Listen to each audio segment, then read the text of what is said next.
Kalyan Ram young director Pradeep Chilukuri దర్శకత్వంలో తెరకెక్కుతున్న latest movie Arjun son of Vyjayanthi. ఈ సినిమా షూటింగ్ స్టార్ట్ చేసి సినిమా చివరి దశలో ఉంది. కళ్యాణ్ రామ్ కెరీర్లోనే 21వ సినిమాగా రాబోతుంది. కళ్యాణ్ రామ్ని మునుపెన్నడూ చూడని విధంగా యాక్షన్ అవతార్లో కనిపించబోతున్నాడు.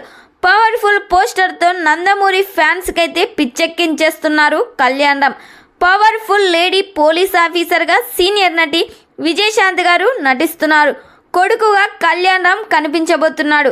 ఈ సినిమా టీజర్ అయితే రిలీజ్ చేశారు. ఏప్రిల్ 17 లేదా 18వ తేదీన ఈ సినిమాను రిలీజ్ చేయబోతున్నారు మూవీ మేకర్స్. ఈ సినిమాకి కాంతారా ఫేమ్ అర్జున్ లోకేష్ నాథ్ సంగీతం అందిస్తున్నారు. మరి ఈ సినిమా ఎలా ఉంటుందని ఫ్యాన్స్ మీరు ఎక్స్పెక్ట్ చేస్తున్నారో ఖచ్చితంగా కామెంట్ చేయండి.